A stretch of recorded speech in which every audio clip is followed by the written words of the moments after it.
Hi everyone, I'm Barry Robertson from Stories from the Grey Hill podcast from the production company The Grey Hill, and I'm with Birgit. How are you? You okay?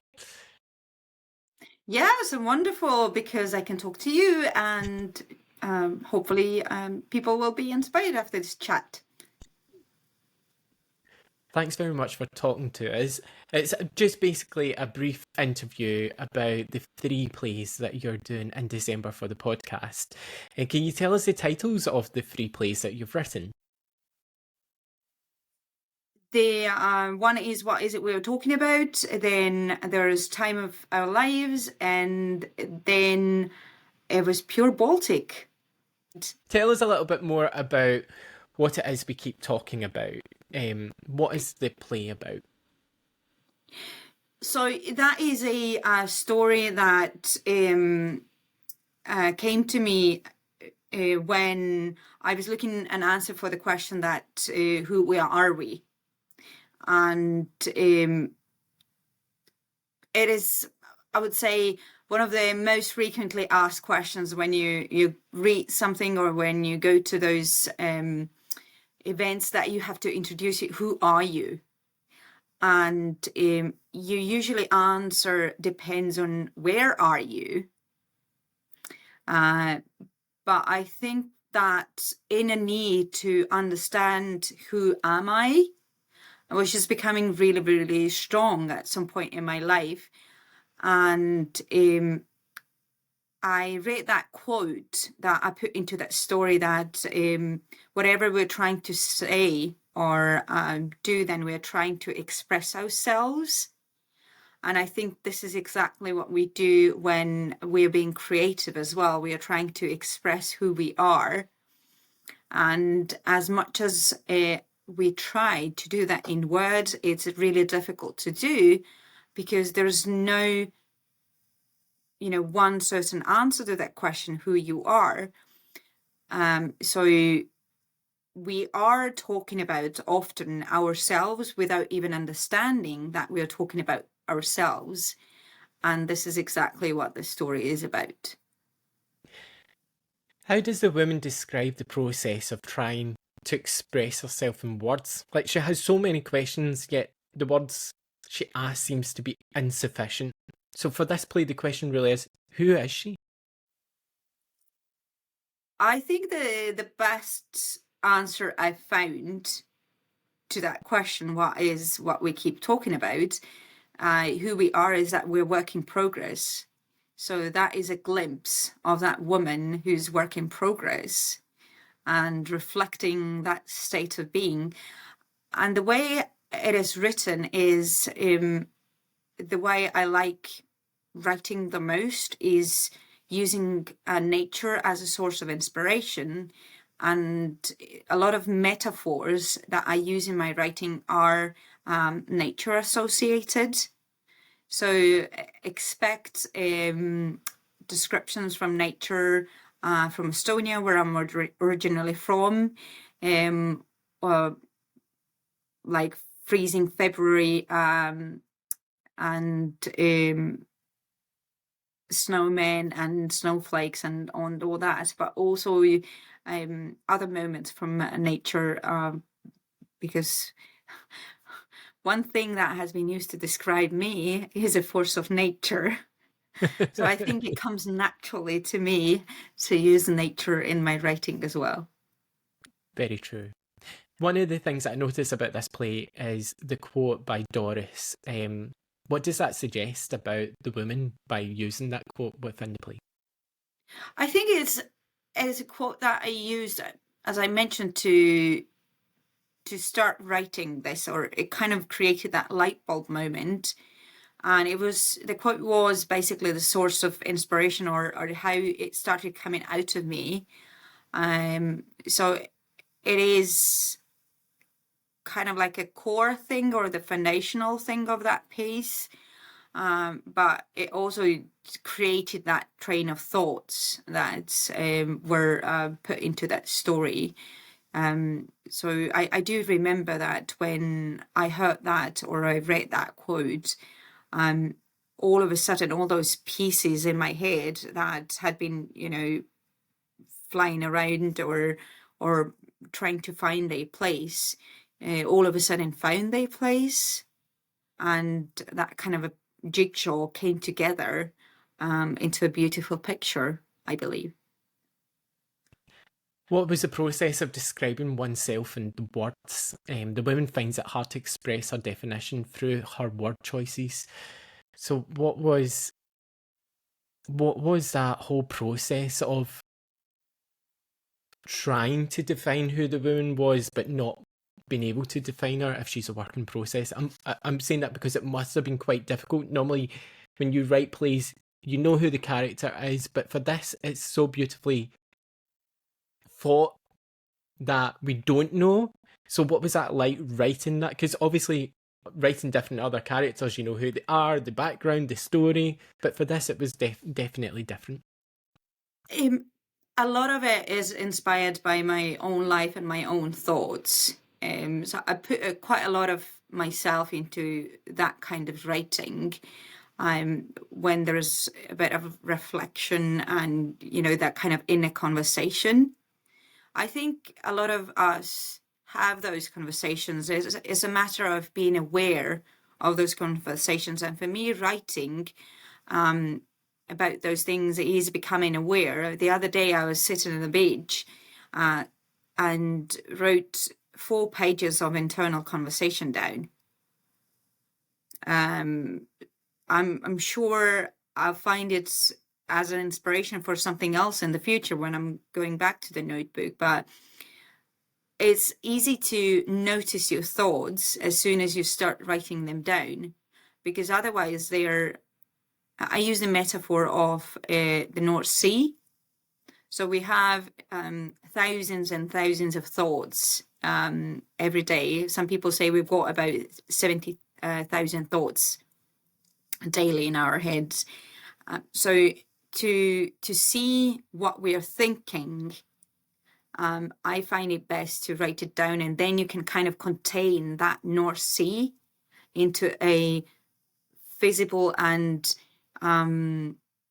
touchable form, so you can face it. You can see. You can, even if you make it happen, you can smell it. So I think writing is a good way to understand what you're thinking. And if you understand what you're thinking, if you understand what your characters are thinking, then it's just easier to form it into something that is relatable to others. Tell us a little bit about Time of Our Lives. What's that play about? So that is about, I remember the time I wrote it, or I wrote the first draft for it. I heard, and I still hear how people say, "Oh, I'm so busy, I'm so busy." And I remember the time in my life where I used to work 60 hours per week. It was my mid-20s. And the sentence that made me stop was my friend saying that you're so busy that you even don't have time to enjoy the candlelight. And I thought, this is so true, and this is not how I want to live and be, and how to participate in this world. So I moved to the countryside, and all of a sudden I had so much more time, and I started paying attention to things around me. I was working less, and I was able to see the rush from another perspective. And, you're seeing others do that, and then you understand this is exactly how I used to live. And how that kind of rushing and fast-paced living is even when we take time off. Like when you go in on a holiday, then you've got all those busy schedules. Things are very clearly mapped out. We need to be there by this time. We need to be there by that time. We have 30 minutes to explore this. We've got 2 hours for this, and then we need to get there. So is it really taking time out when you're still have that time constraints to get somewhere? Talk to me about Pure Baltic, the last of the 3 plays that you've written for the podcast. That was born initially, the first draft of it, as a homework. I was working with my writing coach, Jamie Jonesy, and he gave me a task to write about winter without using the W. And I started researching, and one of the things I found out that I used in that story was that in Scots language there are 400 words to use to describe snow.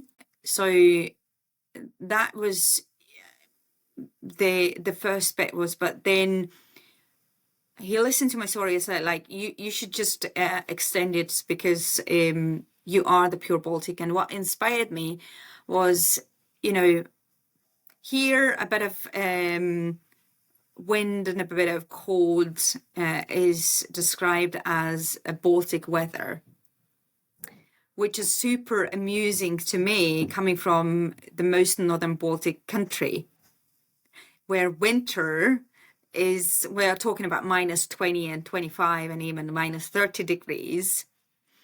And blizzards and driving in the blizzards and sometimes 2 meters of snow. 2 meters of snow that is coming down.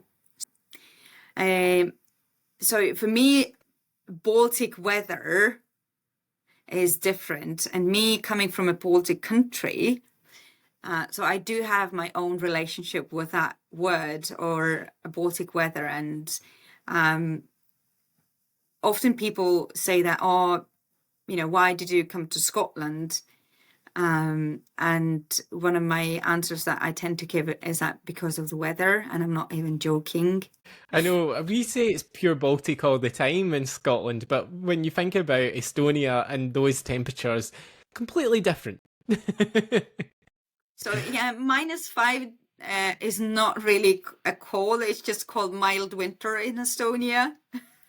Yeah, we don't have wind as strong as here. So I agree with the, winds are next level here. But when it comes to driving in the snow, so when I say I moved here because of the weather, I'm not even joking, is that one of the things I really didn't enjoy about Estonian winters is shoveling the snow. I'm really done for my life with that, because if the snow comes down in mid-October, as we're recording is 12th of October, and it was the first snow came down in Estonia 2 days ago. Obviously it disappeared, but there have been winters when the snow comes down in 10th or 11th of October or mid-October and stays until mid-April. So now you can understand that. Obviously, the main reason why I came was how I felt in Scotland during my trips. But weather played a significant role, let's put it that way. So I don't have to shovel the snow. There is no -25 degrees. And again, a lot of this story comes from my personal experience. So all those 3 stories are quite autobiographical about myself. So what I was going to say was, what is your favourite season then, now that you've written about Pure Baltic and winter? Is winter one of your main themes that you like and why you wrote about it? Or was the play more of a challenge to describe what winter is? Did you give yourself that challenge and go, right, this is a good exercise to write something regarding winter? I would say it was more of a what can I bring to the table and give to the local audience that would interest or give them another perspective, because I do think that creative work and writing included should help gain new perspectives and maybe broaden your mind a bit and entertain and educate at the same time. So I was thinking from that perspective, what could I bring? What could I give so people would find interesting? And then I understood that maybe Estonian winter is something that I could introduce through my way of saying things. But my favorite season is spring. Again, we're coming back to the weather. Is that in Estonia, spring is usually very, very short, sometimes less than 2 weeks. And then it turns into something that looks like a summer, where you can sometimes have also 4 seasons in one day. But that kind of a long, long spring that Scotland has, that sometimes starts in mid-December and lasts until mid-May. So I say Scotland has, spring in Scotland is 5 months. And I love that. I do. So that kind of sprouting is not as fast as it is in Estonia, but kind of like slow and steady. And, there's something every day, and there are faster periods and there are slower periods of spring. So I really, really like that. Although I said November is my favorite month, but spring is my favorite season. It's a bit controversial, but hey, we're all full of opposites. I'm more autumn myself, but one of the things I was going to talk to you about in this play was we know now that you've got a narrative style and the descriptive, and it's very poetic. But what made you continue with this style for pure Baltic? I think it's just feel most comfortable, and I'd say most natural to me to write in that style. It just comes out of me very easily.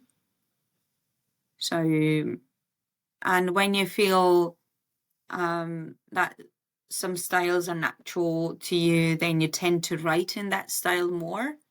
But I often find that it really depends on what I want to say and what feelings I want to express.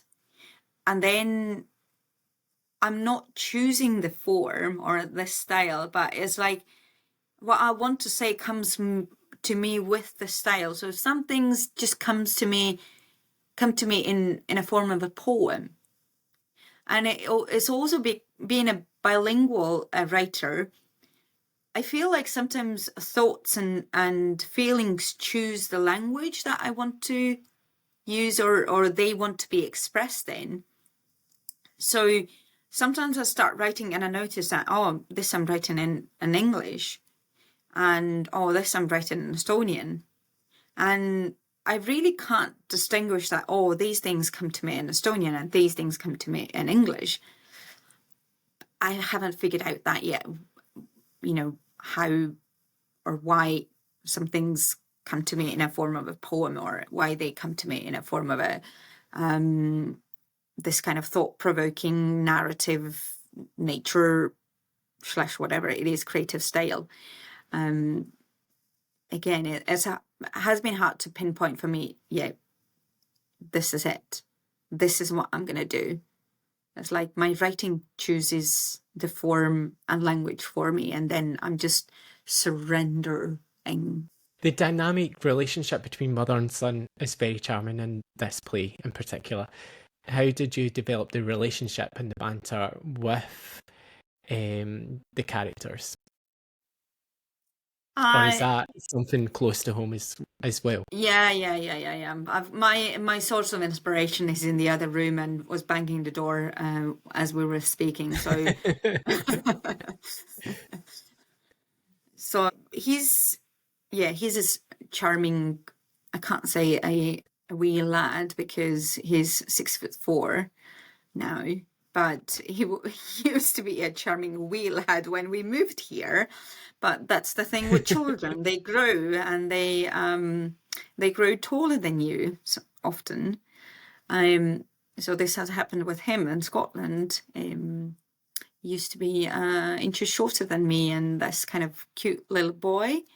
Now he uses the opportunity to say that I'm a cute little mum. Oh. Because I'm 5'7", so there is a difference in height. Yeah, yeah, there is massive difference. So, did you use your relationship with your son for the Yeah, play? yeah, yeah. We have that banter in our home often, and as I said before, I put a lot of myself into that writing, make it really personal, so I could bring on the emotion and bring that Estonianness into Scotland. And I've been called Aberdestonian, so I love that. that You're an that is that. Aberystonian.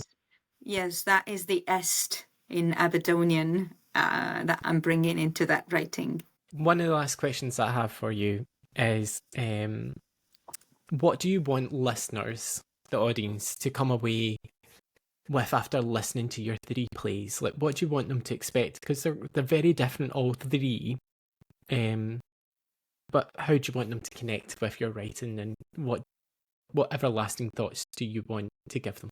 I hope they encourage them to pay attention a bit more what is around them and how people might perceive things differently, and how nice it is for us to have all those different experiences and different people in our lives. When we think about visiting a zoo, we all have our favorite animals. But we visit a zoo because we want to see different animals, not just one. It would be a really boring zoo if all the animals in there would be just our favorite animals. So I'd say the true richness of what is around us is due to the different opportunities, the diversity that we have. And maybe they see diversity a bit wider than it is nowadays, and explore that diversity in themselves and allow themselves to pause if they want to, or even if it's something that they've never thought of, or maybe had to pause, like you, Barry, said that you can't really remember when was the last time you did nothing. So I hope these three stories, in a different way, inspire you to do nothing from time to time. That's a really good way to leave an audience member after listening to an audio theatre play. Yeah, and I hope you do find time to stop, pause, and think after listening to those plays. I'm going to move on to quick fire 20 questions about the playwright. Are you ready to take part? Let's go. Let's do that. Okay.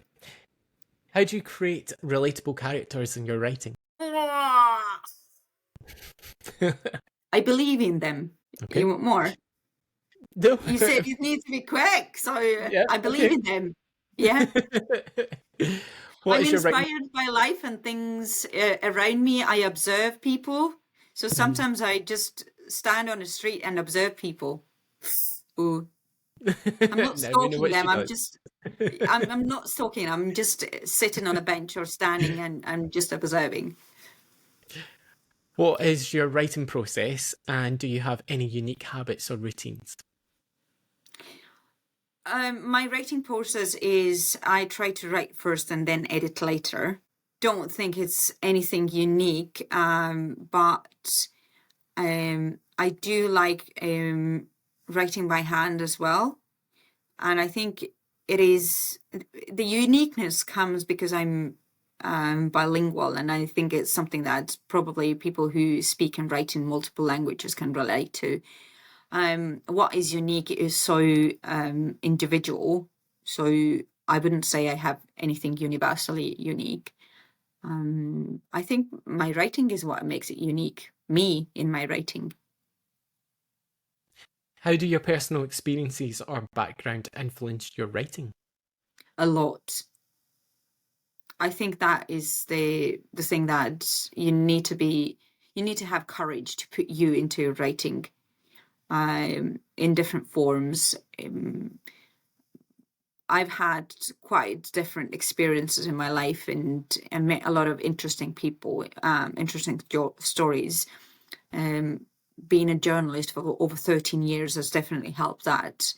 So I'd say I've had a very rich life so far.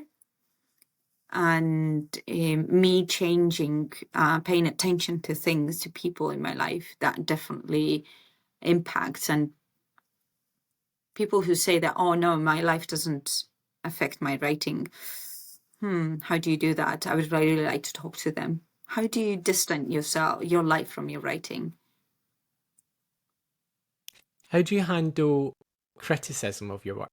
The whole point, it really depends on the criticism. If it's a constructive one, I'm very grateful for that, because that helps me become better. But if it's just, I don't like it, then it's not really a criticism. That is, I can't do anything with that.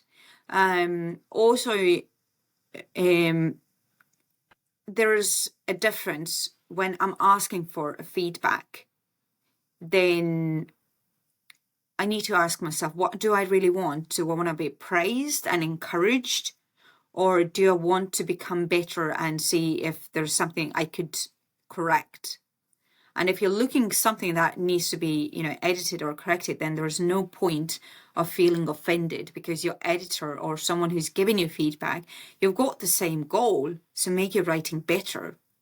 So the way to not take it personally is to distance yourself. You are not your writing. It is your creation, but it's not you who are there giving criticism. It's your writing, and you both have the same goal to make it better. I think that has helped me a lot. What was the first book that influenced you? I can't remember that, because I started reading really, really early. And I think every book that I've read has influenced me, because I've always been an avid reader. But I'd say the book that had a greatest impact, it was the first book that I put together. It was a small poetry book that I created as a Christmas present for my nearest and dearest. So there was just 100 copies of it. I think that impacted and influenced me in ways I didn't realize at that time. To hold something that I have written and put together is definitely one of my proudest moments. But it also was, I was very vulnerable, and I remember that insecurity. Do they like it? I thought it was a good idea, but how do they perceive that? And there was a mixed feedback. Some really liked that it was a good idea, but some really didn't know what to do with that. They just accepted it because it was a polite thing to do. So I think that gave me a lesson of, don't just give your books to anyone for free, but finding your audience who would appreciate that. So I think that's really, really important. But that is a lesson that I understood later. How do you find time to write? And what is your preferred time of day to write? Definitely mornings. Definitely mornings. And you need to make time to write. It's not finding, it is making your priority. And I know that I'm not the first person to say that, but I do like an expression, organized creativity. And I'm aware that a lot of creators might go, ooh, you can't organize a creativity. You're taking away the creativeness from creativity. And then, those super organized people might say, what do you mean that, organized creativity? If you're either organized, or you're either creative. It's like there's a conflict between those things, but I've achieved, and by achieved, I also mean like getting all those stories together only by having my creativity organized, making the decision, this is my time to write, this is what I do, and just gluing your bum to a chair and just writing. Another question for you. if you could go back in time, what advice would you give your younger writing self? Just keep writing, start writing. This is your thing. Get a writing coach. What was the best investment you ever made as a writer? Getting a writing coach. Can you talk about your early writing experiences and when you decided to pursue writing professionally? I decided to pursue writing professionally less than 4 years ago. But I'm now going to share something that my mom has taught me. So when I went to school when I was 6, and already my first year at school, the teacher, I went to my mom, who was also a teacher. She was a math teacher. So my teacher went to my mom and said, I don't know what to do with her writing. She is finishing all the essays with a question and inviting readers to think about those issues. This is not how you finish an essay. You should come up with a conclusion, but she never does. So they had a discussion with another literature teacher, and they decided to let me write the way I was writing, but encouraged me to try different styles. So luckily, I was never told that my writing is not up to the standards. I was allowed to experiment with my writing, and I think that saved me. When it comes to professionally writing, I think you could say that journalism is also a professional form of writing. But when I think about what I do now, then, this is quite recent. And that I started doing after moving to Scotland. I've been in marketing, I've been a teacher, I worked in a writers' museum, which is the reason or the cause why I visited Scotland as well.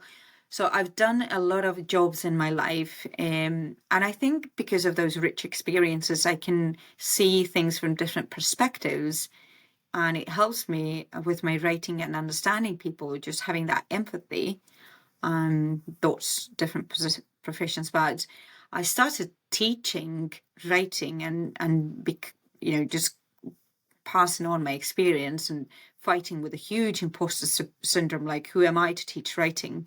Especially in English, when during lockdown, people started asking me, why don't you teach what you know?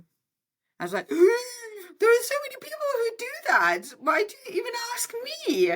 And I those simple things that, how to start and how to get unstuck. And because I found it so easy to find time for writing, or, starting something has never been an issue for me. So I did not expect that people are struggling with that. Because for me, it was, writing has always been easy, has been a natural form of expressing and clarifying my thoughts and just something that I've always enjoyed doing.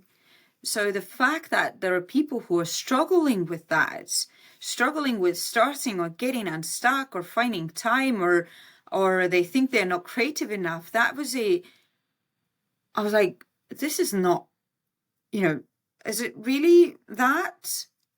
So this is how I started teaching what I know. And I took courses to learn how to do it professionally, not just to experiment with people, because I didn't want them to be my guinea pigs, although they ended up being still, because I was testing out my ideas and, professionalism on them.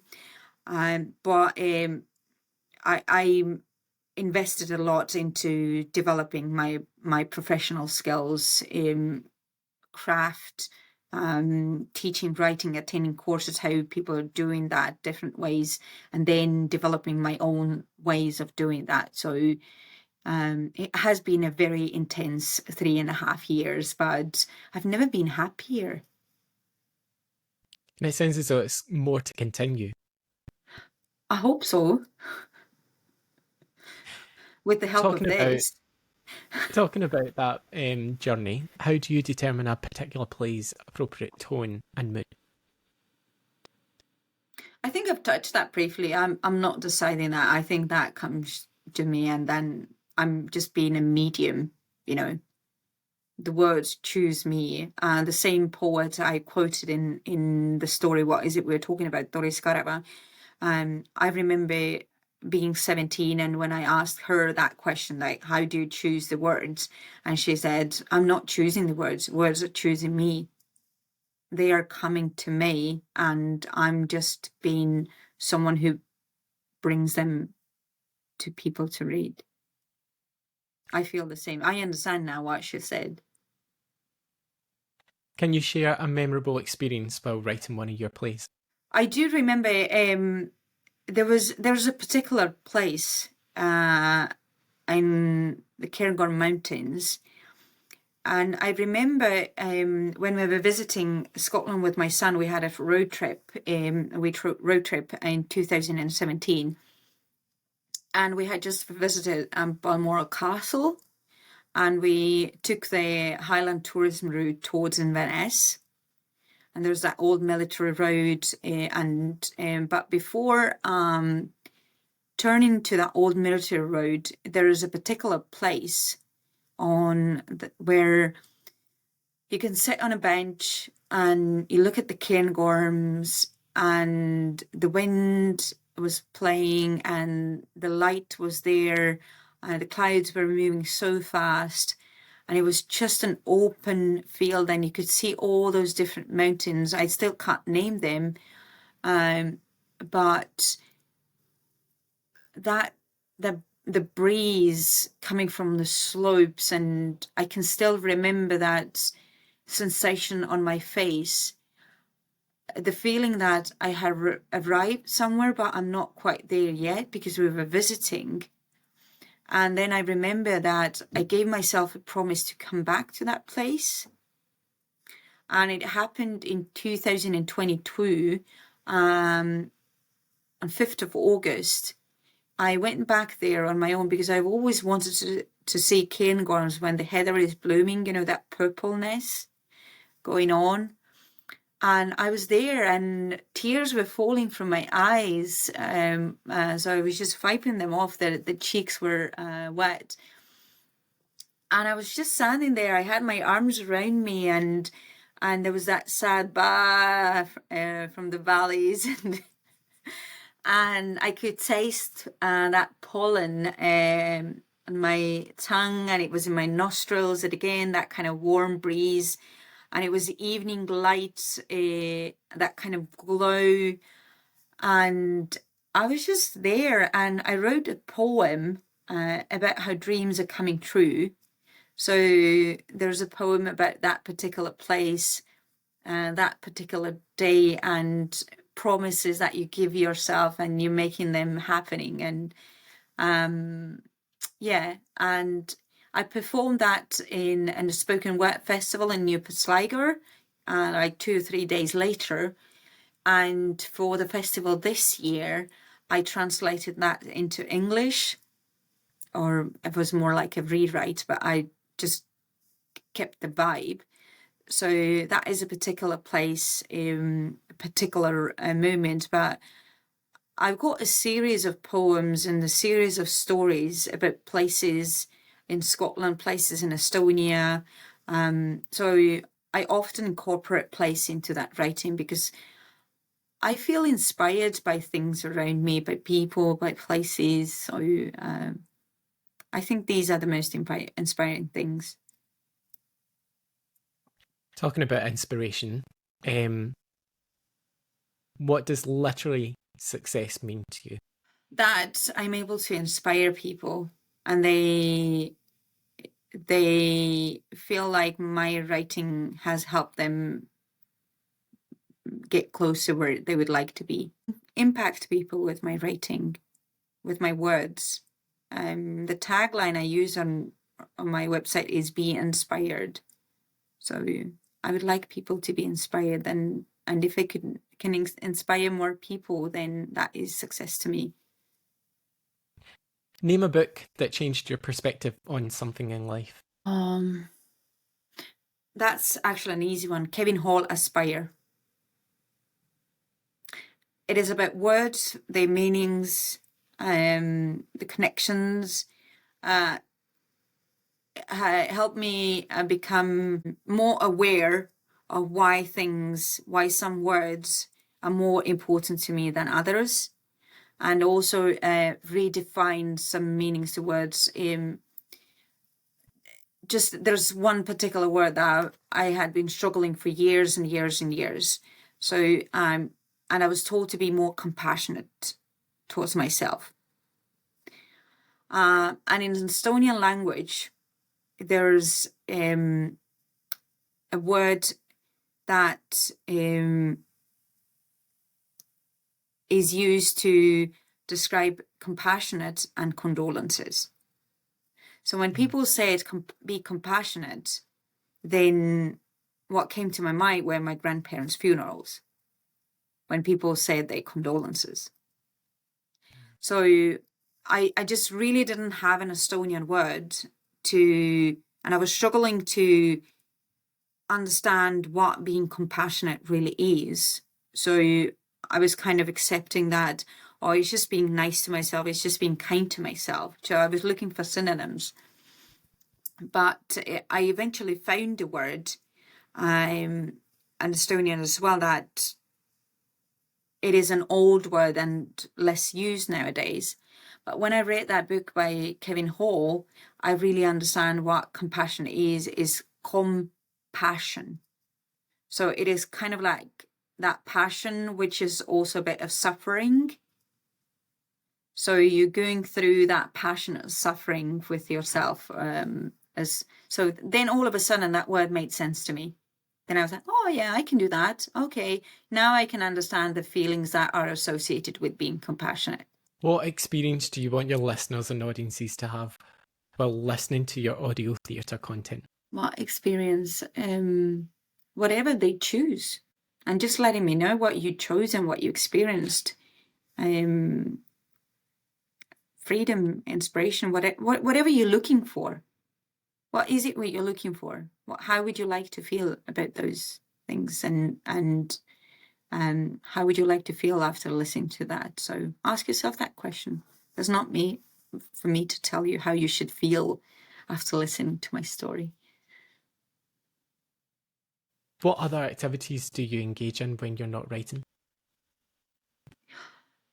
Reading, obviously. I like walking outdoors, and I do dancing.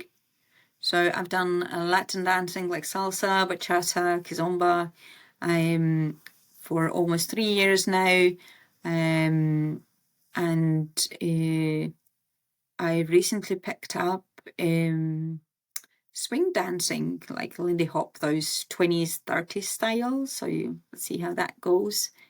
I quite like dancing and moving myself in those different rhythms. What is your favourite and least favourite aspect of writing, and why? My favourite aspects of writing is how it surprises me. How it takes me to places I didn't know I was able to go. And least favourite is the same thing. Right now I'm writing a memoir/travel book that I've got a contract with the Estonian publisher, and it's really taking me to places emotionally that I thought that I don't have to go, but to make it impactful and to inspire people and to make it relatable, I have to go there. So yeah, I'd say these are my favorite things and least favorite things. It's taking you to places where you didn't think you would go. Last question. Can you share 3 lesser facts about yourself? I don't like movies that include violence in any forms. I rarely put books aside. Like when I start a book and reading it, I always love to finish it, and just given this a a full experience, not to judge halfway through, oh, I don't like that. But there is one book that I just couldn't read, and it's 50 Shades of Grey. So I think I stopped reading it about 130 pages through, and I was like, it was the moment where the girl signed the contract, and I was like, I just can't. I just